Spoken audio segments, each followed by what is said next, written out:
ایک دفعہ اور درود بھیجیں محمد علی محمد۔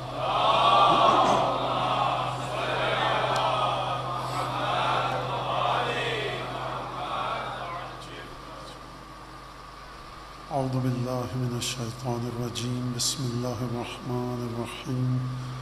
الحمد للہ الذی جعل الحمد مفتاحا لذکرہ وسببا للمزید من فضلہ ودلیلا علی آلائہ وعظمتہ، ثم الصلاة والسلام على عبده وامین وحیہ وخاتم رسلہ سیدنا ومولانا بالقاسم محمد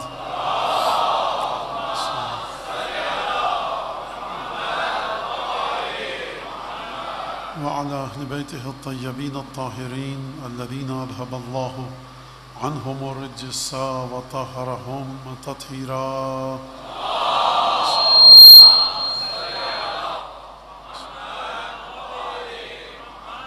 واللعن الدائم على أعدائهم أجمعين. أما بعد، فقد قال الله الحكيم في كتابه المجيد: أعوذ بالله من الشيطان الرجيم، قل الله ثم ذرهم فی خوضهم یلعبون۔ قرآن مجید اور رفعت ذکر کے عنوان سے یہ آپ کے سامنے گفتگو کا سلسلہ ہے، اور میرے خیال سے آج تیسری مجلس ہے۔ موضوع ظاہر سی بات ہے کہ ذکر خدا یہ مکمل نہیں ہو سکتا، تمام پہلوؤں پر، ابعاد پر، اس کی ڈائمینشنز پر گفتگو کی جائے، یہ ممکن نہیں ہے۔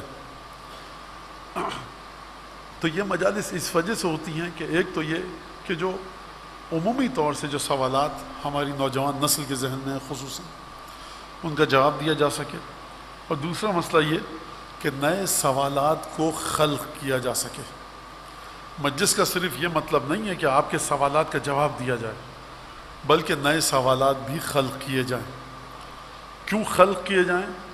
کیونکہ شکوک و شبہات اس وقت آپ کے ذہن سے دور ہو سکتے ہیں کہ جب آپ کے ذہن میں سوال آئے، اور جو آپ کے ذہن میں شبہ اور شک ایجاد کر رہا ہے آپ اس سے سوال کریں، اور وہ سوال کا جواب دینے میں ناکام رہے، تو آپ سمجھ جائیں کہ یہ جو شبہ میرے ذہن میں ڈالا جا رہا تھا ناقص تھا، ناکارہ تھا، بے دست و پا تھا۔ یہ جو میں نے آپ کے سامنے بات عرض کی، یہ ہمارے ائمہ کی سیرت رہی ہے۔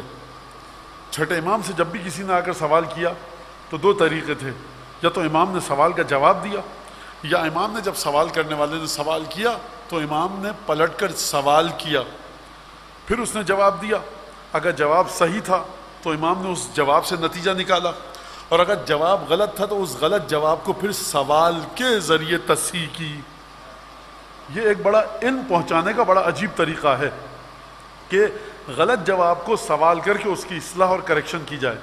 یہاں تک کہ جو سائل یا راوی یا شاگرد یا صحابی آتا تھا، سوال کرنے کے بعد امام نے اس کو ایک مقام تک پہنچاتے تھے، اگر نہیں پہنچ پاتا تھا تو پھر امام اس کو اپنی سطح پر لا کر، اس کے ذہن کو اونچائی کی طرف لا کر پھر اس کو جواب دیتے تھے۔ میں ایک جو عمومی قانون ہے، ایک جرنلائز وے میں لا ہے جو ائمہ نے خود کریٹ کیا ہے، وہ بڑا عجیب سا ہے، بہت آسان سا ہے، اور بہت ہی بچوں کی سمجھ میں آ جائے گا۔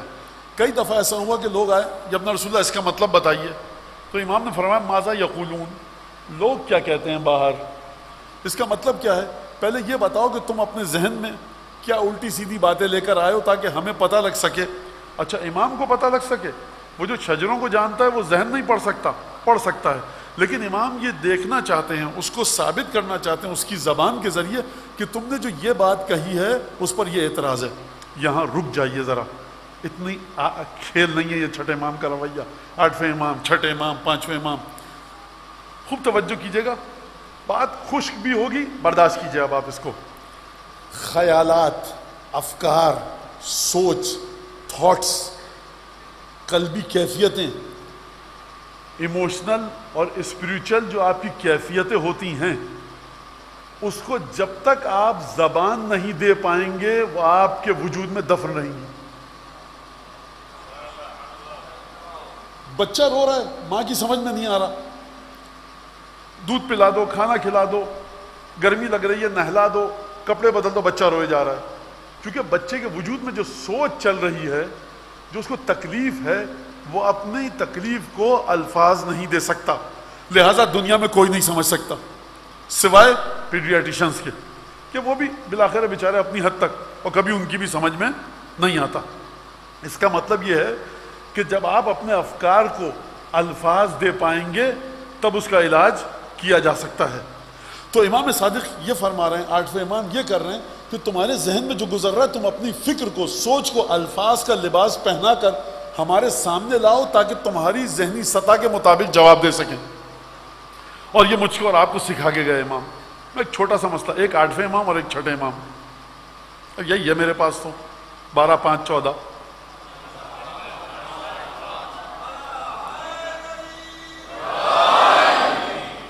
ٹاک شو سننا ہے، ٹی وی کھولیے، الحمدللہ چینل والے بہت ہیں۔ مولانا آپ حالات حاضرہ اس پر کیوں نہیں بولتے؟ بھائی دیکھیے مجھے بلایا ہے یہاں کے امام باڑے نے مجلس کہہ کر، تو میں مجلس پر گفتگو کروں گا۔ حالات حاضرہ ماشاءاللہ سے چینل ہے، دیکھیے، کوئی نہیں روک رہا آپ کو۔ اگر آرتھوپیڈک ڈاکٹرز شہر کے سیمینار کر رہے ہیں کہ بچوں کو لاحق ہونے والی بیماریاں، وہاں پر کوئی ہاتھ کھڑا کر کے کہے کہ سرکار ڈالر کی قیمت اوپر کیسے نیچے جائے گی، تو سب لوگ دیکھیں گے، کہیں گے اس کو لایا کون ہے یہاں پر؟ یہاں اکنامکس نہیں بیٹھے، یہاں پر آرتھوپیڈک سرجن بیٹھے ہیں، ڈاکٹرز بیٹھے ہیں۔ آپ ہڈیوں کی چیزوں کے بارے میں بات کیجئے، اکنامکس کے بارے میں سیمینار ہو، ایک صاحب کہیں وہ گھٹنے میں جو درد ہوتا ہے اس پہ وہ کہے گا سرکار میں ماسٹرز ہوں، پی ایچ ڈی ہوں اکنامکس میں، آپ غلط جگہ آ گئے ہیں۔ تو یہاں پر جو یہ سوچ کیا ہے وہ غلط جگہ آ گیا ہے۔ آپ کو جس مقصد کے لیے موضوع ہوتا ہے اسی پر بات ہوتی ہے، لہٰذا یہاں پر بات ہو سیرت اہل بیت کے بارے میں، اور سیرت اہل بیت کے بارے میں جب بات ہو تو خبردار تجاوز نہ کیا جائے، آگے نہ بڑھا جائے 12 5 اور 14 کے کلمات سے۔ اس بات کو آپ اپنے ذہن میں رکھیے گا۔ لہٰذا امام کے سامنے آگے پوچھا، یہ ابن رسول اللہ یہ بتائیے، ما معنی اللہ اکبر، 10 دفعہ شاید آپ سن چکے ہیں حدیث کو، کہ ابن رسول اللہ بتائیے اللہ اکبر کا معنی کیا ہے؟ امام نے فرمایا ماذا یقولون، لوگ کیا کہتے ہیں؟ مولا آسان سے لفظ جواب دیجئے، میں جاؤں، میرے الفاظ ہیں، حدیث کے نہیں ہیں۔ امام نے کہا ماذا یقولون، چھٹے امام اور 8ویں امام دونوں سے حدیث ہے۔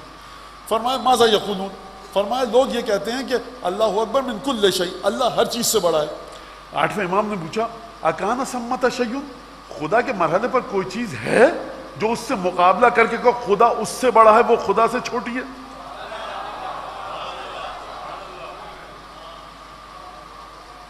ہے کوئی؟ کہا کہ نہیں۔ کہا پھر کیوں مقابلہ کر رہے ہو خدا کا کسی سے؟ آپ اللہ اکبر کا معنی سمجھ نہیں سکتے اور چلیں قرآن کی تفسیر لکھنے، آئیے در اہل بیت پر۔ اور امام نے یہ نہیں کہا دیکھو میں رسول کا بیٹا ہوں، مجھے پتا ہے، میں بتا رہا ہوں۔ امام نے کہا لوگ کیا کہتے ہیں؟ یہ کہتے ہیں، سوال کیا کہ تم یہ سوال جواب کی غلطی کو سوال کر کے واضح کیا۔ خوب توجہ کریں اس بات کے اوپر۔ پھر امام نے جواب دیا کہ اللہ اکبر من ان یوصف، خدا اس سے بھی کہیں بڑا ہے جو تم ذکر کرو۔ یعنی کیا مطلب؟ امام نے نہیں کہا اللہ اکبر مما تصفہ، خدا اس سے بڑا ہے جتنا تم ذکر کرتے ہو خدا کا، جو تم خدا کی صفات بیان کرتے ہو خدا اس سے بڑا ہے۔ امام نے یہ نہیں فرمایا، امام نے فرمایا اللہ اکبر من ان یوصف، اللہ اس سے کہیں بزرگ و بالاتر و جلیل و عظیم اور کریم ہے اور عزیز ہے کہ کوئی اس کا ذکر کر سکے۔ کوئی کا مطلب آپ سمجھے؟ جبرائیل سے لے کر آدم تک، آدم سے لے کر عیسیٰ تک، عیسیٰ سے لے کر صبح قیامت تک جو آئے اس تک، کہاں لوگوں کا اللہ اکبر، کہاں فاطمہ کی اولادوں کا اللہ اکبر۔ آپ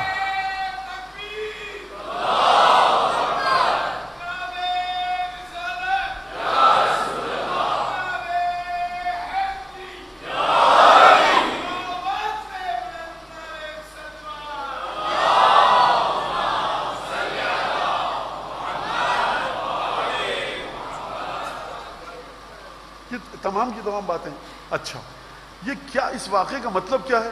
چھٹے امام کی فضیلت ہے؟ نہیں سرکار، چھٹے امام کی فضیلت نہیں ہے، یہ صرف ہے فضیلت، لیکن چھٹے امام کی فضیلت کے عنوان سے میں نے نہیں بتایا ہے، میں نے بتایا رفعت ذکر کے لیے کہ جب تک تمہاری عقل، سوچ اور فکر خالص نہیں ہوگی توحید کے بارے میں، یہ زبان اگر تم ہلا کر چاہتے ہو کہ آسمان کے دروازے کھلیں، کل کی آیت آپ کو یاد ہے لا تفتح لہم ابواب السماء، آسمان کے دروازے نہیں کھلیں گے اگر تم چاہتے ہو کہ جنت تک جانا، جہنم سے بچنا، اور اس تسبیح کے ذریعے تم سے بہتر تسبیح یہ بے جان زمین کر رہی ہے، تم سے بہتر تسبیح یہ حیوانات اور جانور کر رہے ہیں، تم سے بہتر تسبیح طوطا اور مینا اور کوا اور چیل اور کوئل کر رہی ہے، تم اپنے آپ کو بشر کی سطح پر لاؤ تاکہ رفعت ذکر کے مالک بن سکو۔ ذکر اس وقت تک رفعت پا ہی نہیں سکتا کہ جب تک آپ اہل بیت سے جڑ کر ذکر نہ کریں۔ لہذا اور امام کے ساتھ مشکل ترین سوالات کیے لوگوں نے۔ ساتویں امام ایک شخص کو دیکھتے تھے کہ وہ بہت اچھا متقی انسان ہے، لیکن ساتویں امام کا ہم فکر نہیں ہے، اہل بیت کو نہیں مانتا لیکن متقی ہے، اچھا انسان ہے۔ امام نے کہا تم بہت اچھے انسان ہو لیکن لا معرفت لک، تمہیں بس شناخت نہیں ہے۔ اس کا مطلب ہے عبادت کرنا اور ہے، معرفت کی منزلیں طے کرنا اور ہے۔ یعنی عبادت ایسے کرو کہ رفعت نماز حاصل کر سکو، رفعت ذکر حاصل کر سکو، بلندی کی طرف جاؤ۔ جب تک سوچ میں تبدیلی نہیں آئے گی ذکر رفیع نہیں ہو سکتا۔ بچے بیٹھے ہیں، کہیں گے مولانا کیا کہے جا رہے ہیں؟ چھوٹا سا سوال کروں، جو بچے ہیں نماز پڑھ کے آئے مغرب عشاء کی، مولانا کتنے رکعت پڑھی نماز آپ نے مغرب کی؟ 3 رکعت، عشاء کی 4 رکعت، تسبیح پڑھی، 3 رکعت نماز پڑھی کہ نہیں پڑھی؟ پڑھی۔ سلمان فارسی بھی یہی 3 رکعت پڑھتے تھے؟ جی۔ تو آپ کی نماز سلمان کی نماز برابر ہے؟ نہیں مولانا کیسے؟ وہی نماز ہے، کیوں کہہ رہے ہیں آپ سلمان کی نماز کہیں آگے ہے؟ مولانا معرفت کہاں سے پتہ لگے سلمان کی معرفت کہاں سے تھی؟ یہ پتہ چلے گا امیر المومنین کے جملوں کے ذریعے جو سلمان کے بارے میں آئے، یہ پتہ چلے گا رسول خدا کے جملوں کے بارے میں، ورنہ نہ آپ نے سلمان، میں قسم کھا کر کہہ سکتا ہوں اپنے بارے میں تو کہہ رہا ہوں، میں نے سلمان فارسی کی 2 یا 2.5 نمازوں کا بھی حال کبھی تاریخ میں نہیں پڑھا ہے ہی نہیں۔ اچھا مولانا پھر ہم سلمان کو کیوں اتنی تعریف کرتے ہیں؟ آپ سلمان کی تعریف نمازوں کی وجہ سے کرتے ہیں، تو 30,000 کی نماز کی تعریف کیجئے جو 30,000 کا لشکر فرات کے کنارے تھا، 72 لوگوں کی نماز کی تعریف اب مت کیجئے۔ یہاں تعداد سے بات نہیں چلتی ہے، چلتی ہے بات معرفت سے کہ کون رفعت سے متصف ہے۔ اس بات کو سمجھ لیجئے۔ تو پھر کہاں سے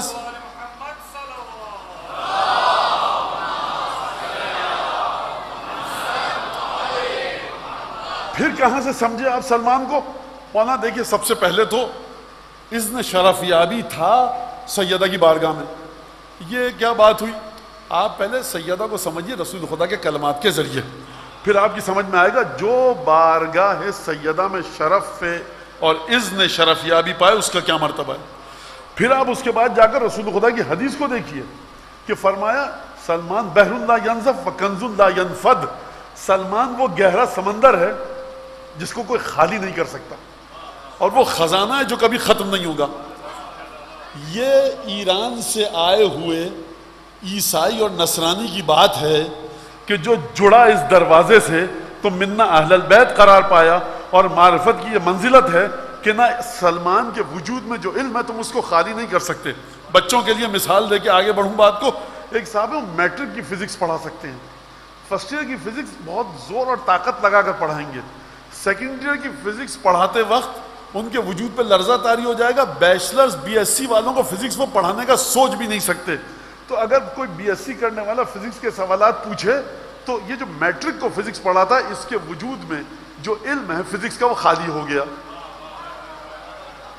سلمان کبھی خالی نہیں ہو سکتا۔ کیا مطلب؟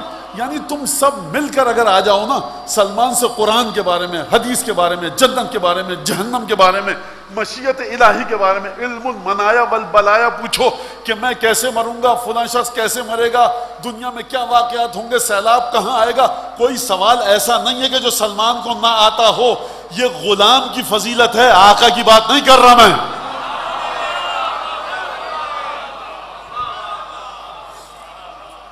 تو آپ ہمیشہ سمجھیے کہ کون کتنا متصل ہے امام سے، کون کتنا جڑا ہوا ہے امام کے ساتھ۔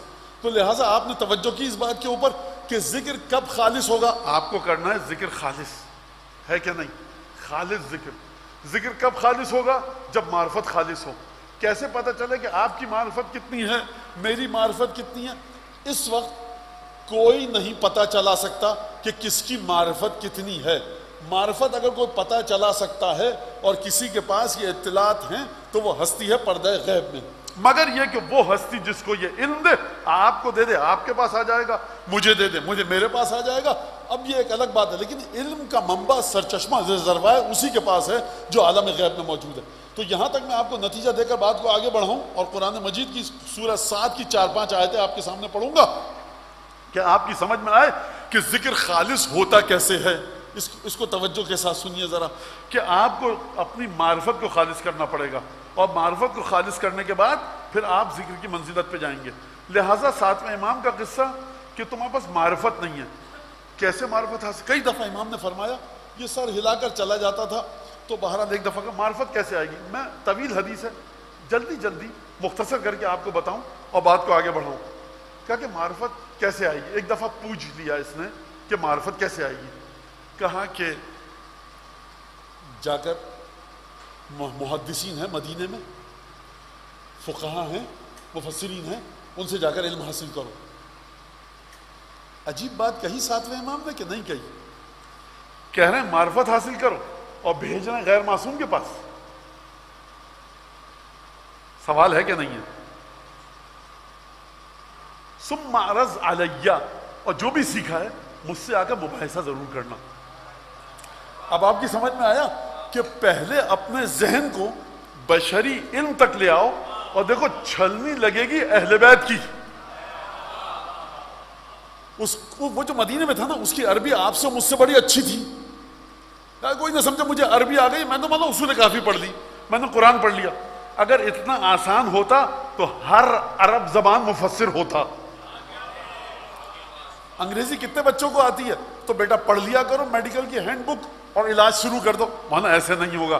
یہ جسم جو تمہیں نظر آ رہا ہے مادی ہے، مائکروسکوپ میں دیکھ سکتے ہو، اسٹیتھوسکوپ کے ذریعے چیک کر سکتے ہو، الٹرا ساؤنڈ کر سکتے ہو، اور تمام کی تمام چیزیں کر سکتے ہو.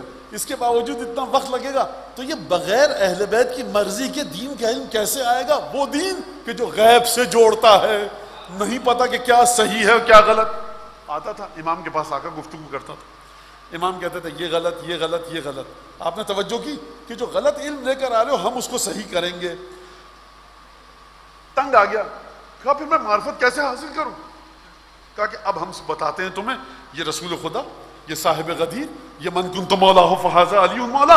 یعنی نماز اور عبادت سے کام نہیں چلے گا جب تک تھاٹ پروسیس رسول خدا والا نہ ہو، اور جڑ آپ کی جا کر پہنچے غدیر تک، جڑ آپ کی جا کر پہنچے قرآن تک، جڑ جائے آپ کے علم کی صاحبان عصمت تک. اس وقت تک جتنی بھی آپ نمازیں پڑھ لیں وہ رفت ذکر عطا نہیں ہوگا. کیوں نہیں عطا ہوگا؟ ذکر کو بلندی کیوں نہیں ملے گی؟ سرکار جس کو ہاتھوں پہ بلند کیا تھا آپ اس کو بلند سمجھیے تو ذکر کی بلندی ہوگی.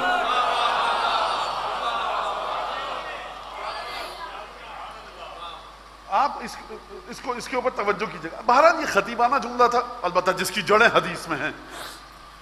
اب یہاں پر ذکر کس کا ہو رہا ہے؟ سید الشہداء کا. سید الشہداء کے ذکر کو خالص کیسے کیا جائے؟ آپ بتائیں گے؟ میں بتاؤں؟ عاشور ایڈیشن بتائے گا؟ یہ ٹاک شوز جو آ رہا ہے، میں سب کا احترام کرتا ہوں، لیکن میں نہیں مانتا کیپیسٹی. اعتراض ہے آپ کو؟ میں نہیں مانتا، آپ کی کیپیسٹی میں ہے ہی نہیں. چھٹے امام تک جب تک نہیں آؤ گے تمہاری کیپیسٹی میں ہے ہی نہیں کہ تم سمجھ سکو. کیوں نہیں مان لیتے اس حقیقت کو؟ کیوں نہیں سمجھ میں آتی یہ بات کہ چھٹے امام، 7ویں امام، 8ویں امام، یہ 12، 5، 14 خدا نے بلا وجہ فضول میں خلق کر کے بھیجے کہ دیکھو انی تارکن فیکم الثقلین، چاند پہ پہنچ جاؤ، مریخ پہ پہنچ جاؤ، فضاؤں کو چیر کر گیلیکسی سے باہر نکل جاؤ. اگر تم کچھ لے کر آنا چاہتے ہو ہماری بارگاہ میں 12، 5، 14 کے ذریعے لاؤ. لہٰذا ذکر خالص کیسے کیا جائے امام حسین کا، اب یہاں سے گفتگو ہے. قرآن مجید میں خدا سورہ صاد میں فرما رہا ہے کہ وَاذْكُرْ عِبَادَنَا ابراہیم واسحاق ویعقوب اولو الایدی والابصار. اے حبیب کتاب میں وذکر، کتاب میں یاد کرو ہمارے بندوں کو جو ہمارے بندگان تھے، عباد تھے. کون؟ ابراہیم، اسحاق ابراہیم کے بیٹے اور اسحاق کے بیٹے یعقوب. اولو الایدی والابصار، جو صاحبان دست بھی تھے، جو ہاتھوں کے مالک بھی تھے، اور ابصار یعنی بصارت کے اور آنکھوں کے مالک بھی تھے. یہ کون سی صفت ہے بھائی؟ اس میں کیا تعریف ہے؟ تو یہ ایک آپ اپنے ذہن میں رکھیے گا، مجھے اس کا جواب ابھی نہیں دینا، میں بہت دور ہو جاؤں گا موضوع سے. اولي الایدی والابصار انا اخلصناہم بخالصۃ ذکر الدار، ہم نے ابراہیم، اسحاق اور یعقوب کو ہم نے خالص کیا قیامت کی یاد دہانی کروا کر. ہم نے خالص کیا. عبادت کرنا آپ کا کام ہے. عبادت کس آسمان پہ جائے اور خدا اس عبادت کے جواب میں آپ کو خالص کرے، یہ آپ کا کام نہیں ہے، یہ خدا کا کام ہے. اور ائمہ کی اگر سیرت کے مطابق اگر میں آپ کو بتاؤں تو یقین نہیں آئے گا آپ کو کہ معصومین خدا کی بارگاہ میں کس بندگی اور تعبد کے ساتھ جاتے تھے، اور کیا بندگی اور تعبد تھی ان کی بندگی تھی اور تعبد تھا. ہم نے خالص کیا ابراہیم کو، اسحاق کو، یعقوب کو. اولي الایدی والابصار، صاحبان دست بھی تھے، ہاتھوں والے تھے، اور ابصار ان کے پاس بصیرت تھی یا بصارت تھی. اب یہ ایک الگ گفتگو. ان اخلصناہم بخالصۃ ذکر الدار، ایک بڑی پاک اور خالص کرنے والی، پیوریفائڈ کرنے والی ایک چیز تھی، ہم نے اس کے ذریعے ان کو خالص کیا، اور وہ ہے قیامت کی یاد دہانی کروا کر. تو یعقوب ہو گئے، ابراہیم ہو گئے، اسحاق ہو گئے، یہ قیامت کا ذکر کرتے تھے. تو ذکر کی رفعت کتنی تھی، بلندی کتنی تھی. یہاں سے ذکر انہوں نے کیا، توفیق وہاں سے آئی، اور خدا نے کہا ہم نے ان کو خالص کیا. وَإِنَّهُمْ عِنْدَنَا لَمِنَ الْمُصْطَفَيْنَ الْأَخْيَارِ، اور یہ جو جن کے نام لیے نا ہم نے اپنے 3 انبیاء کے، یہ ہماری بارگاہ میں من المصطفین الاخیار، یہ چنے ہوئے لوگ ہیں، اخیار ہیں، بڑے بہترین لوگ ہیں. ہم نے ان کو چنا ہے، ہم نے ان کو نیکیاں دی ہیں. کیوں؟ کیونکہ ذکر خالص تھا. اور پھر اس کے بعد فرمایا وَاذْكُرْ اسماعیل وَالْيَسَعَ وَذِي الْكِفْلِ، دیکھو اب یاد کرو اسماعیل کو، الیسع کو، وذی الکفل کو، وَكُلٌّ مِّنَ الْأَخْيَارِ، یہ سب کے سب اچھے تھے. اور دیکھو ھذا ذکر، یہ ہم تمہیں ذکر کر کے بتا رہے ہیں. وَإِنَّ لِلْمُتَّقِينَ، اور دیکھو جان لو، اس کو سمجھ لو کہ متقین کے لیے ہی لحسن مآب، آخر میں نتیجہ متقین کے لیے ہوتا ہے. یہ آیت میں نے آپ کے سامنے کیوں پڑھی، کس وجہ سے پڑھی؟ 6 پیغمبروں کا نام لیا ہے، اور ایک پیغمبر جو نام لیا ابراہیم کا، قرآن کو جا کر کھنگال ڈالیے. جب میں کہہ رہا ہوں کھنگال ڈالیے تو میں اس بات کا معنی کو قصد کرتا ہوں. بچوں کے لیے کہوں، جب میں کہہ رہا ہوں کھنگال ڈالیے، یقین کیجیے مجھے تکلیف ہو رہی ہے، لیکن میں کہتا ہوں آئی مین اٹ. میں کھنگال ڈالیے قرآن کو. ابراہیم سے چہیتا اور لاڈلا کوئی پیغمبر قرآن میں ہے ہی نہیں سوائے اس کے کہ جو ابراہیم کی نسل سے ہے. خدا نے 6 پیغمبروں کا نام دیا، کہا ہم نے خالص کیا. کس طرح سے خالص کیا؟ اس طرح سے خالص کیا. تو اس کا مطلب یہ ہے کہ خدا جن کو پیغمبری اور نبوت دیتا ہے ان کو قیامت کے ذکر کے ذریعے خالص کرتا ہے. یعنی کیا مطلب؟ یعنی ذکر ایسا ہو جو خالص ہو، ذکر ایسا ہو جو عالم غیب میں جائے. اب حسین ابن علی کا ذکر کیسے کیا جائے، حسین ابن علی کے بارے میں گفتگو کیسے کی جائے کہ جو اس عالم ظاہر اور غیب کے پردوں کو چیرتی ہوئی براہ راست کس کے پاس جائے؟ مادر گرامی سید الشہداء کی خدمت میں، وارث حق حقیقت جناب سید الشہداء یعنی حضرت حجت ابن الحسن کی خدمت میں جائے. آپ کی عزاداری امام زمانہ کے پاس جائے، 12 معصومین کے پاس جائے، 14 معصومین کے پاس جائے، کیونکہ وارث سید الشہداء حضرت حجت ابن الحسن ہے، جو تمام کی تمام کمالات کے وارث ہیں. جب بھی مجلس رکھی جاتی ہے ایصال ثواب کی، آپ ڈھونڈتے ہیں نا مجلس میں تو آ گئے بھائی، یہ بینر لگا ہوا تھا مجلس میں آ گیا، ایک صاحب کا نام لگا ہوا تھا، ان کے بیٹے پوتے نواسے بھائی کوئی ہے مجلس میں، کیا کرنا ہے؟ گلے لگا کر تعزیت پیش کرنی ہے. کسی کو بھی گلے لگائیے. مولانا کیا مذاق کر رہے ہیں؟ وارث غم کا یہ ہے جس کا نام لکھا ہوا ہے، کسی اور کا گلے لگا کے فائدہ نہیں ہے.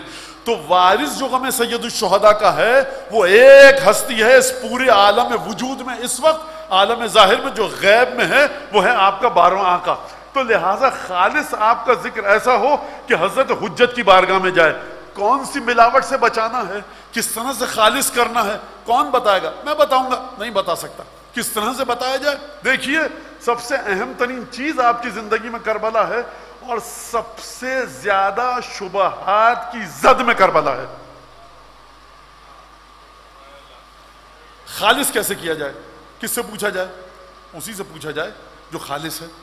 12 5 14 بقیہ کائنات تو خدا نے خلق کر دی، وہ جانے کیوں خلق کی، مجھے تو سمجھ میں نہیں آتا، اللہ جانتا ہے کیوں خلق کی اس نے، جس کے اندر انتہائی، خدا خود قرآن میں فرما رہا ہے وَقَلِيلٌ مِّنْ عِبَادِيَ الشَّكُورُ، میرا شکر ادا کرنے والے انتہائی کم ہیں.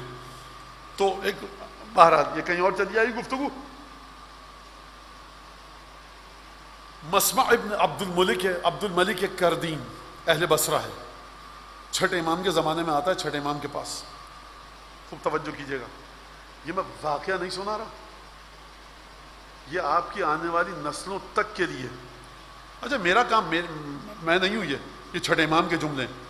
اگر آپ کی روح میں، اور جو خواتین یہاں پر موجود ہیں، اور جن جن حالتوں میں، جن جن کیفیات کے ساتھ یہ خواتین موجود ہیں، اگر یہ جملہ ان کے قلب اور دل میں اتر جائے تو نہ جانے کتنے علامہ ہلی اور شیخ انصاری ان مومنات کے وجود سے جڑے ہوئے ہوں جو اس امام حسین کے جملے کو اور اس کے غم کو سن کر ان کی تبدیلی آ جائے. نہیں پتہ، ہمیں نہیں پتہ. خوب یاد رکھیے گا، آپ کے اولادیں جو ڈھنگ کی پیدا ہو رہی ہیں نا، وہ اسی فرش ازا کی وجہ سے ہیں. کوئی ماں اس عالم میں آتی ہے اس فرش ازا پر کہ اس کے وجود کے ساتھ مستقبل میں اس دنیا میں قدم رکھنے والے کا وجود جڑا ہوتا ہے. میں ممبر پہ اس سے زیادہ کھل کے بات نہیں کر سکتا. تو جو اشک بہاتی ہیں نا ہماری یہ مائیں، بہنیں، بیٹیاں، بچیاں، یہ ان کے ساتھ جو وجود جڑا ہوا ہے نا مستقبل کے ایک انسان کا، وہ بنا رہا ہے ڈھنگ کا مومن. یہ آپ کو یہ مسجد وغیرہ یہ بنا سکتے ہیں؟ میاں نہیں، کسی میں طاقت نہیں ہے، کسی میں طاقت نہیں ہے. ذکر سید الشہداء، آنسو، لہٰذا ان کو خالص کرو. جتنی ملاوٹ کانٹیمنیشن ان آنسوؤں میں آئیں گی اس غم میں، آپ کی نسل برباد ہوتی رہے گی. اور یہ شیخ توسی، شیخ صدوق، سید رضی، سید مرتضیٰ، علامہ ہلی، ان کی محنتیں ہیں. شیخ عباس قمی، علامہ مجلسی، کہ جنہوں نے غم سید الشہداء کو خالص رکھا.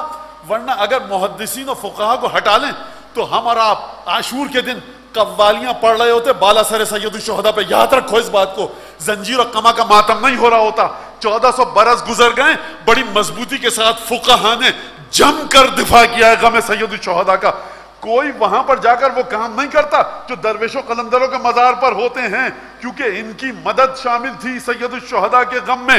کس طرح سے مدد شامل تھی؟ اماموں کی، ائمہ معصومین کی روایات کے ذریعے انہوں نے سر منہ فرق نہیں آنے دیا. دیکھو، قدم پہلے دایاں رکھنا، پیر بالا سر پہ یہ دعا، پائے مبارک پر یہ دعا، شہداء کے پاس جا کر یہ دعا، اور جب نکلو تو جاؤ عباس کی زیارت کرو، حبیب ابن مظاہر کی قبر پر جا کر یہ پڑھنا، شہداء کربلا کی قبر پر جا کر یہ پڑھنا، 2 رکعت نماز ایسے پڑھنا، قبلہ دائیں طرف ہو بائیں طرف ہو، کس طرح زیارت کرو. ایک ایک چیز کو بچا کر رکھا. تب آپ اٹھتے ہیں اور ٹہلتے ہوئے کربلا کی زیارت کر کے آیا. میاں کربلا بچی کیسے؟ 12، 5 اور 14 کے طفیل میں کربلا بچی ہے. کسی انسان میں طاقت ہی نہیں ہے کہ کربلا کو بچا سکے. اگر ذکر اس کا ہے، خداوند تبارک و تعالیٰ قرآن میں فرمایا اِنَّا نَحْنُ نَزَّلْنَا الذِّكْرَ وَإِنَّا لَهُ لَحَافِظُونَ، قرآن کو ہم نے نازل کیا، بچانے والے ہم ہیں. تو اہل بیت کو خدا نے آسمان سے زمین پر نازل کیا، بچانے والا وہ ہے. نہ تمہاری کوئی اوقات ہے میاں، نہ کسی مولانا کی، نہ کسی کی، مگر یہ کہ متصل رہے 12، 5، 14 سے، اور اس ذکر کو معاشرے میں کرے، تب یہ ذکر بچ سکتا ہے. خوب اس بات کو توجہ سے سنیے گا. مسمع ابن عبد الملک کردین یہ آتا ہے امام کے پاس، اور آنے کے بعد امام سے گفتگو کرتا ہے. بصرہ کا رہنے والا ہے. امام پوچھتے ہیں کہ یا اے مسمع، تم اہل عراق میں سے ہو؟ انت من اہل العراق؟ کہا کہ جی. کہا کہ کیا تم زیارت کرتے ہو امام حسین کی؟ اتاتی قبر الحسین؟ کہا کہ نہیں ابن رسول اللہ. اور مسئلہ یہ ہے کہ میں مشہور و معروف شخص ہوں، اور میں جاؤں گا. وَعِنْدَنَا مَنْ يَتَّبُعُ هَوَى هَذَا الْخَلِيفَةِ، بہت سے لوگ ہیں جو خلیفہ کی چاہت میں مبتلا ہیں میرے شہر میں.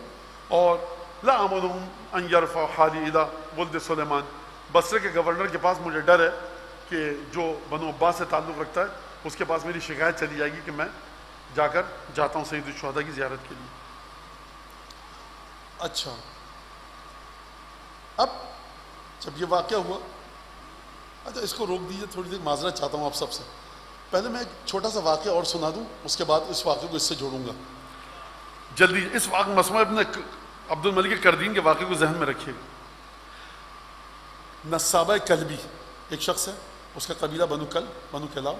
وہ آتا ہے مدینے میں آ کر پوچھتا ہے، مسجد رسول خدا میں جاتا ہے، پوچھتا ہے کہ کہتا ہے کہ میں جب مدینے میں داخل ہوا میں عرف تو حاضر، مجھے امامت کا نہیں پتا تھا کہ اب امام کون ہے، امام باقر شہید ہو چکے ہیں، اب اس کی سمجھ میں نہیں آ رہا امام کون ہے. تو جاتا ہے مسجد نبوی میں اور وہاں پر جماعت من قریش کے لوگ تھے بیٹھے ہوئے.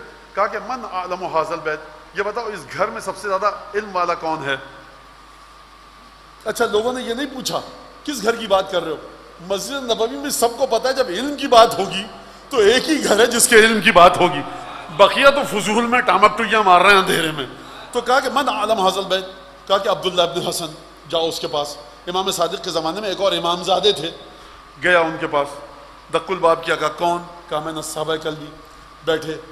اذن بشیخ، میں نے دیکھا ایک شیخ ہے، داڑھی ہے، چہرے پر عبادت کے آثار ہیں، روبدار شخصیت ہے، امام زادہ ہے، معمولی بات نہیں ہے. کہا کہ کیا خیال، کیا کیوں آئے ہو، کہا کہ میرا نام یہ، اس لیے 3 سوال ہیں. اب یہ 3 سوال کیوں کرنے آیا ہے؟ اس لیے کہ چیک کر سکے کہ یہ امام ہے کہ نہیں ہے. خدا کی قسم مجھے اتنا افسوس ہو رہا ہے یہ واقعہ سناتے ہوئے کہ اہل بیت کی حدیثیں اتنی گہری ہیں کہ اس کا حق ادا نہیں ہو سکتا. خوب توجہ کیجیے گا کہ اگر یہ شخص پوچھے 500 دمبوں پر کتنی زکوٰۃ ہے اور عبداللہ ابن حسن کہتے ہیں 200، تو چیک کیسے کرو گے؟ لوح محفوظ پڑھ رہے ہو کیا تم؟ اگر آپ جائیں اور امام سجاد سے سوال کریں یا ابن رسول اللہ یہ بتائیے، وہ جو کہا کہ یا ابن رسول اللہ یہ بتائیے کہ فلاں جگہ پہ کیا ہو رہا ہے اس وقت، افریقہ میں کیا ہو رہا ہے، امام یہ بتا دیں، آپ چیک کیسے کریں گے؟ یا ابن رسول اللہ یہ بتائیے کہ اگر کوئی بھول کے بغیر وضو کے نماز پڑھ لے تو کیا قرآن کے مطابق اس کی نماز صحیح ہے؟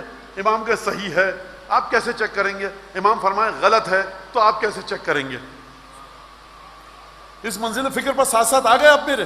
اب یہ جو آ کر پوچھ رہا ہے اس کا مطلب یہ ہے کہ پچھلے اماموں سے اتنا سیکھ چکا ہے کہ آبا و اجداد کے دیے ہوئے علم کے ذریعے اولاد کے علم کو چیک کر سکتا ہے.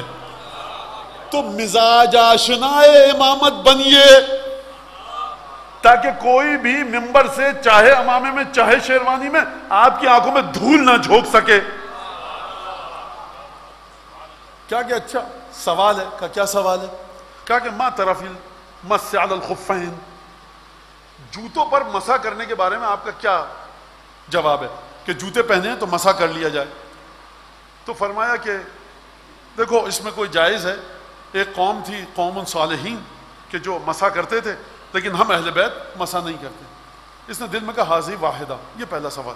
دوسرا سوال، رجل قال لامرأتی انت طالق عدد نجوم السماء، تجھے میں نے اتنی طلاقیں دی کہ جتنے آسمان میں ستارے ہیں، تو یہ کب جدا ہو جائے گی، کتنے مہینے کی عدت رکھے؟ کہا کہ تبین اندہ، اب وہ اس نے اصطلاح استعمال کی علم حیت کی کہ جب ستارے جوزہ بلند ہوگا، برج جوزہ میں جائے گا تو اس وقت یہ جدا ہو جائے گی. کہا یہ دوسرا جواب. تیسرا جواب، کہا ما تقول فی النبیس، نبیس کے بارے میں آپ کیا کہتے ہیں جو کھجور سے مشروب بنتا ہے؟ کہا کہ حلال ہے، ہم اہل بیت نہیں پیتے. کہا کہ خدا حافظ، التماس سے دعا. باہر آیا پریشان، چیک کر لیا کہ آپ امام نہیں ہیں جوابات کے ذریعے. کتنے بیکار جواب دیے آپ نے.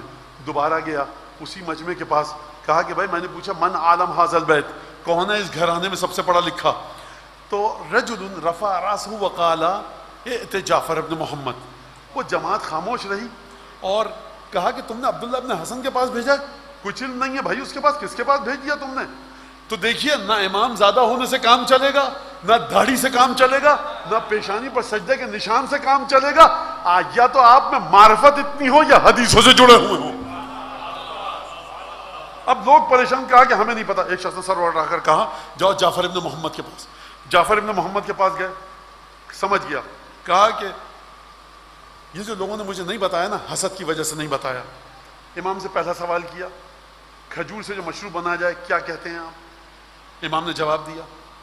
کہا کہ بتائیے جوتوں پر مسح کے بارے میں کیا کہتے ہیں آپ؟ امام نے فرمایا دیکھو اذا کان یوم القیامہ ورد اللہ کل شیء لا شیئته، جب قیامت میں آئے گی قیامت اور خدا ہر چیز کو اس کی اصلیت پر پلٹائے گا، فماذا ترى، تم کیا سمجھتے ہو؟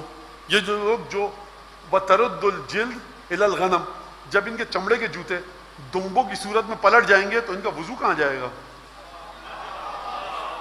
امام نے یہ جواب دیا اس حدیث کے مطابق. اور تیسرا کہا کہ طلاق کا یہ مسئلہ ہے کہ آسمان کے ستاروں کے برابر، تو پھر کیسے کیا ہوگا، کب جدا ہوگی؟ امام نے کہا کہ قرآن آتا ہے پڑھنا؟ سوال کر رہے ہیں امام. کہا کہ جی. کہا کہ اقرأ سورۃ الطلاق، سورہ طلاق پڑھو. میں نے سورہ طلاق پڑھنی شروع کی. جب میں پہنچا طلاق کی آیت پر، امام نے کہا قف، رک جاؤ. رک گیا. عبداللہ ابن حسن نے کیا جواب دیا تھا؟ اترا ہا ہونا. عبداللہ ابن حسن نے کیا کہا تھا کہ سب وہ ستارہ وہاں پہنچے تو وہ جدا ہو جائے گی. سوال کیا تھا؟ ستاروں کی تعداد کے برابر طلاق دوں تو میری بیوی مجھ سے کب جدا ہوگی؟ امام نے کہا طلاق کی آیت پڑھو. طلاق کی آیت پڑھی. امام نے کہا رک جاؤ. یہ رک گیا. امام نے کہا اترا ہا ہونا نجوم، اترا ہا ہونا نجومن، یہاں اس آیت میں ستاروں کا ذکر دیکھ رہے ہو؟ کہا کہ نہیں. اب میرا جملہ، پھر ستارے کیوں لا رہے ہو؟ جب قرآن میں خدا نے طلاق کے لیے ستاروں کا ذکر ہی نہیں کیا تو تم کہاں سے لا رہے ہو؟ کہا پھر طلاق کیسے ہوگی؟ کہا کہ دیکھو طلقہن بعدتہن واحصوا العدہ، دیکھو عدت کے ساتھ طلاق دو، گنتے رہو عدت کو. پھر فرمایا الطلاق فی طہر من غیر جماع بشاہدین مقبولین. تینوں طلاق کی 3 شرائط بتا دی. اور امام نے کہا کہ نہیں ہے نا اس میں ستارے. کہاں سے؟ اس کا مطلب ہے کہ جو چیز قرآن پھر کو مولا کیسے سمجھے؟ کہا کہ تردو الی کتاب اللہ و سنت نبی ہے. طلاق کے مسئلے کو سمجھنا، قرآن کو جوڑو سنت رسول خدا کے ساتھ. خوب توجہ کیجیے گا، اب خالص ذکر کی بات کر رہا ہوں میں.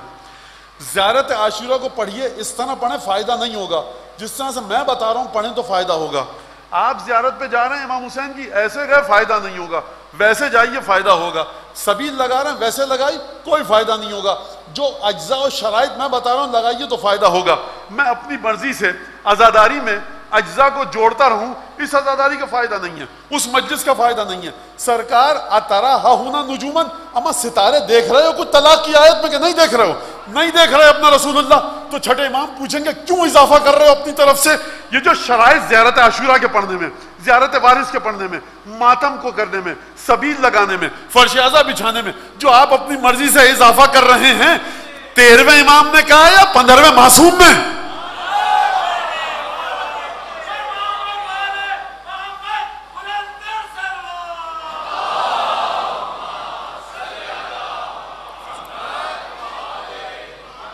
اور پھر دوسرا جواب، جو اپنی شرائط کا اضافہ کرے گا، جب خدا قیامت میں ہر شے کو اس کی اصلیت پر پلٹائے گا، تو جن مولانا صاحبان کے کہنے پر شرائط میں اضافہ کر رہے ہو ماتم اور گری اور عزاداری کی، تو تمہاری عزاداری بھی انہی کے پاس جائے گی. جو سیدہ کو دیکھ کر عزاداری کر رہے ہیں ان کی عزاداری سیدہ کے پاس جائے گی. خوب توجہ کیجئے شرائط کو.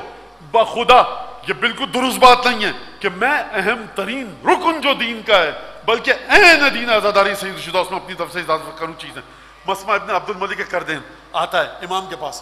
امام نے کہا جاتے ہو؟ نہیں جا پاتا. وجہ کیا ہے؟ خلیفہ سے ڈرتا ہوں.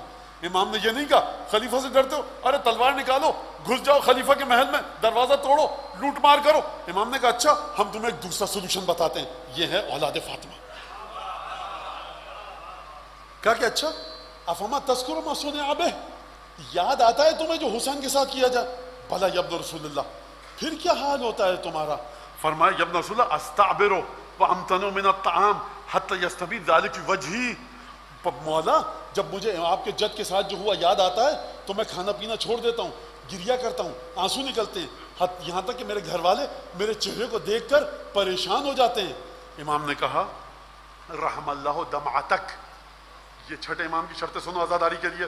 کسی مولوی سے مت پوچھو، کسی ذاکر خطیب عالم سے مت پوچھو، چھٹے امام سے پوچھو، اپنے مرجع سے پوچھو یہ حدیث جھوٹی ہے کہ صحیح. اگر تمہارا مرجع کہے یہ حدیث صحیح ہے تو مرجع سے پوچھو اپنے اگلا استفتاء کہ اس میں کچھ اور شرائط ایڈ کر سکتے ہیں.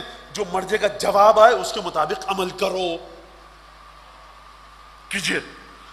امام نے شرائط سنی، کیا یہ یاد آتا ہے؟ کہا ہاں. امام نے فرمایا خدا تمہارے نکلنے والے آنسوؤں پر رحم فرمائے. اور اس کے بعد امام نے فرمایا دیکھو تم یہ کام اگر کرتے ہو تو جان لو انک من الذین یعدون ممن یحزنون لحزننا ویفرحون لفرحنا.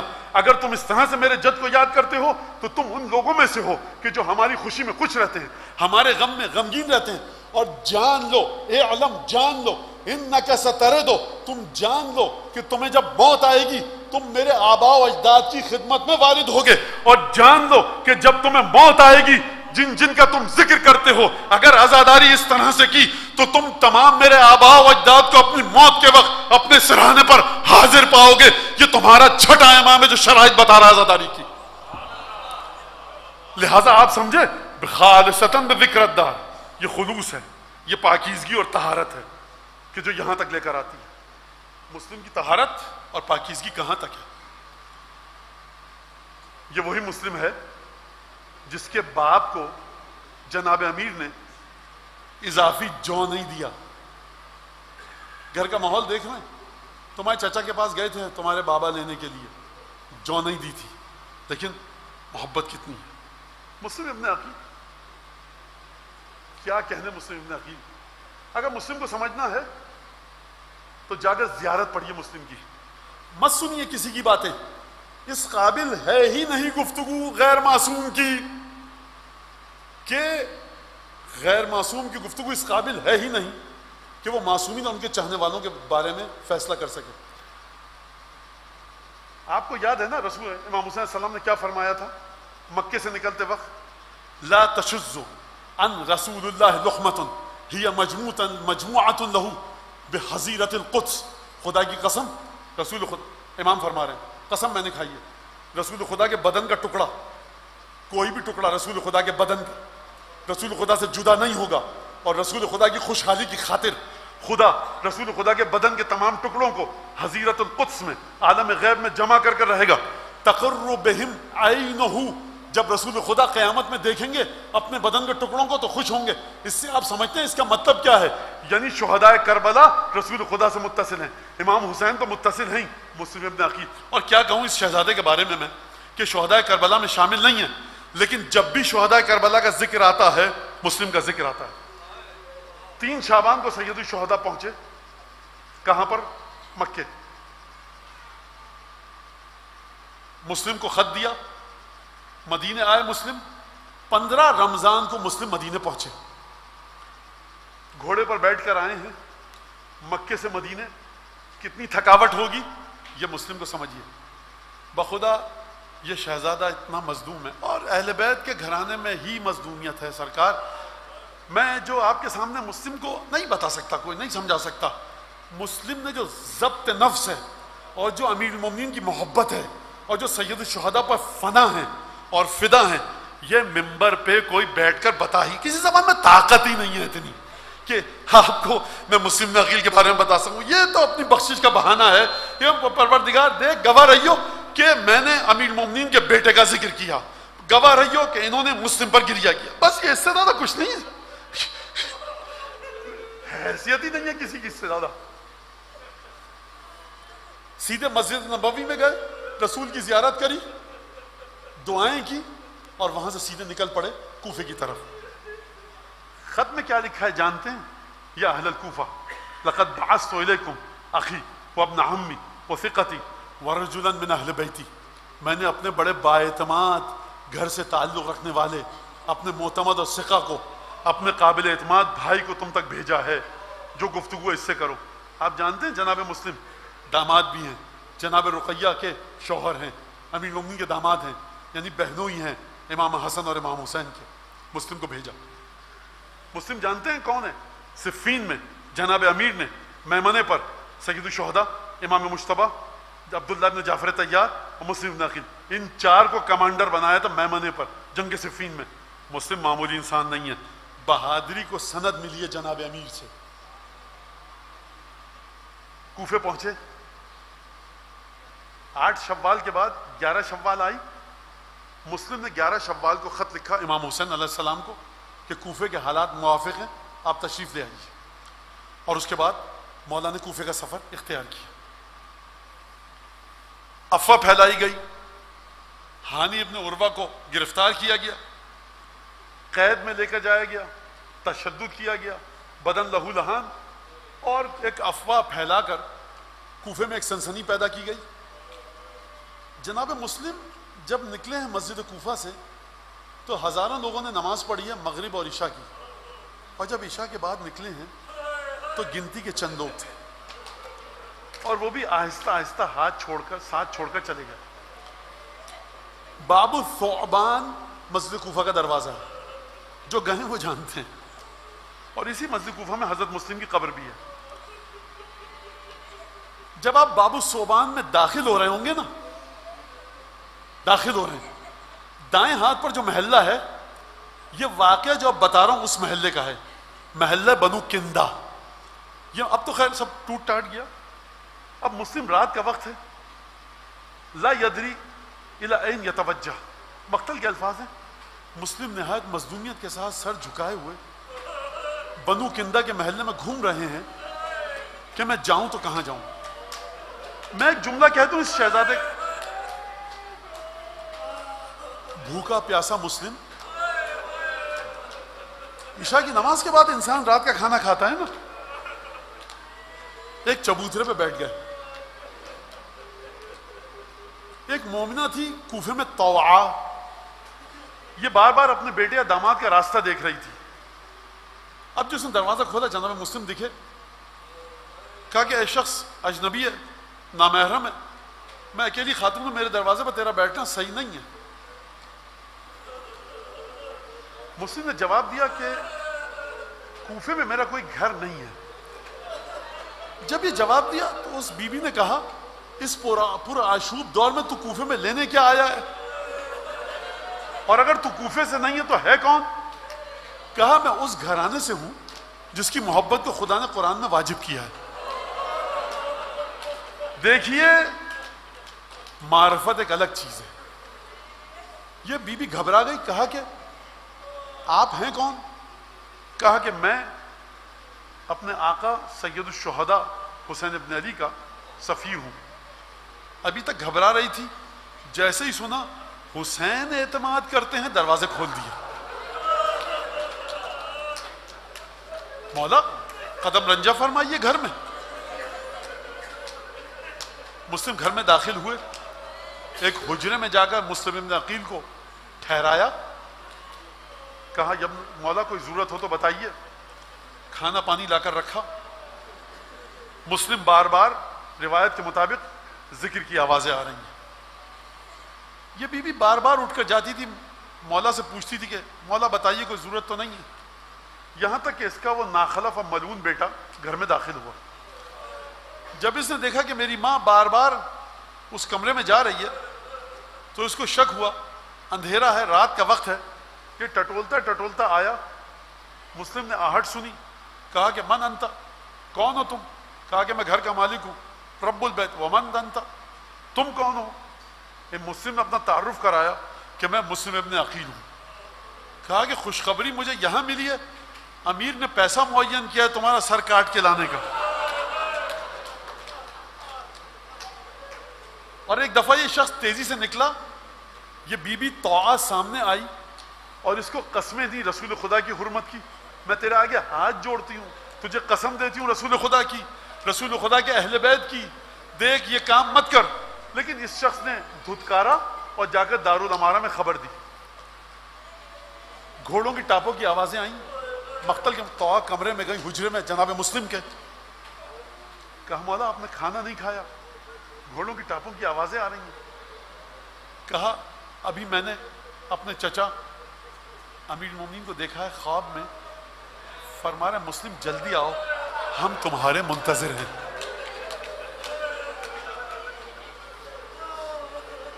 آپ کی گریے کی آوازیں بلند ہوئی. میں ایک جملہ کہوں آپ کے سامنے. جناب امیر نے رسول خدا سے پوچھا یا رسول اللہ اتحب عقیلا، آپ عقیل سے محبت کرتے ہیں؟ فرمایا احبہ بحبین، دو محبتیں ہیں مجھے عقیل سے. ایک تو یہ کہ میرا چچا ابو طالب عقیل سے محبت کرتا تھا، اور دوسری وجہ یہ ہے کہ عقیل کی نسل سے ایک بیٹا پیدا ہوگا جو میرے حسین کی نصرت میں مارا جائے گا. میں اس وجہ سے عقیل سے. تو نے آ کر کہا مولا گھر سے باہر مت نکلیے گا یا آپ کو زخمی کر دیں گے، قتل کر دیں گے. مسلم نے جواب دیا کہ میری غیرت گوارا نہیں کرتی کہ میری وجہ سے ایک مومنہ کو نقصان پہنچے. بس یہ کہہ کر تلوار اٹھائی، دروازے سے باہر نکلے، مقابلہ کرنا شروع کیا. 70 یا 80 آدمی تھے. مسلم نے بڑی بہادری کے ساتھ مقابلہ کیا. مزید فوجیں منگوائی گئیں. مسلم لڑتے جا رہے ہیں. ایک دفعہ عجیب حرکت کی گئی، رسی کے گولے بنائے گئے، آگ لگائی گئی، مسلم پر حملہ کیا گیا، مسلم لڑتے جا رہے ہیں، کہا مسلم تمہیں امان دے دیں گے، اب ہم کو قتل نہ کرو، ہم تمہارے ساتھ جنگ نہیں چاہتے۔ یہ سننا تھا، مسلم نے تلوار رکھ دی، جیسے ہی تلوار رکھی مسلم کو گرفتار کیا گیا، دندان مبارک شہید ہو چکا ہے، چہرے پر زخم ہے تلوار کا، لبہائے مبارک کٹ چکے ہیں، بھل بھل خون بہ رہا ہے۔ اس عالم میں بھوکے پیاسے مسلم کو مشکیں کس کر عبید اللہ کے دربار میں لایا گیا۔ سلم علی الامیر، امیر کو سلام کرو، ولم یتکلم، مسلم نے کوئی جواب نہیں دیا۔ گفتگو ہوئی اور اس کے بعد کہا گیا ہم نے تمہارے قتل کا ارادہ کیا ہے، کوئی خواہش ہے؟ مسلم نے کہا مجھے پانی دے دو، پیاس لگ رہی ہے۔ پانی کا جام آیا، مسلم نے پینا چاہا، لب سے اتنا خون نکل رہا تھا کہ پانی خون ہو۔ مسلم نے کٹورا پھینکا، کہا دوسرا کاسا لاؤ، کٹورا دوسرا لایا گیا، مسلم نے پینا چاہا، خونم خون ہو گیا، مسلم نے پھینک دیا، کہا تیسرا پیالہ لاؤ، پیالہ آیا، مسلم نے پینا چاہا، خونم خون ہو گیا۔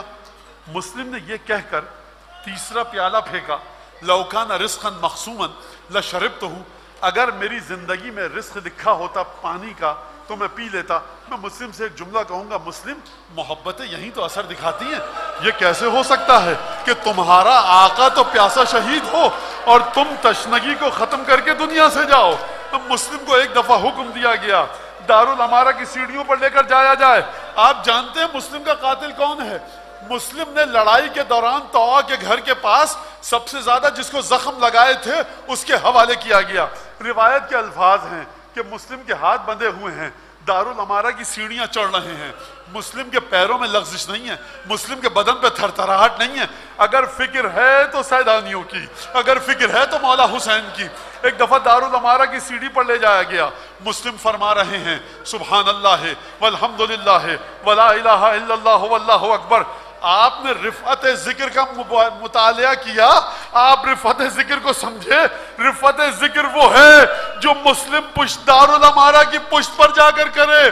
بس ایک دفعہ مسلم نے شاید بیابان کی طرف نگاہ ڈالی ہو کہ نواسہ رسول چل پڑا ہے، شاید گلی کوچے کی طرف نگاہ ڈالی ہو، کل عید تھی نا بقرہ عید، مسلم نے نگاہ ڈالی ہو، شاید دل میں خیال آیا ہو اسی کوفے میں میرے دو بیٹے بھی آئیں گے، نہ جانے کیا کیا خیال آیا ہو۔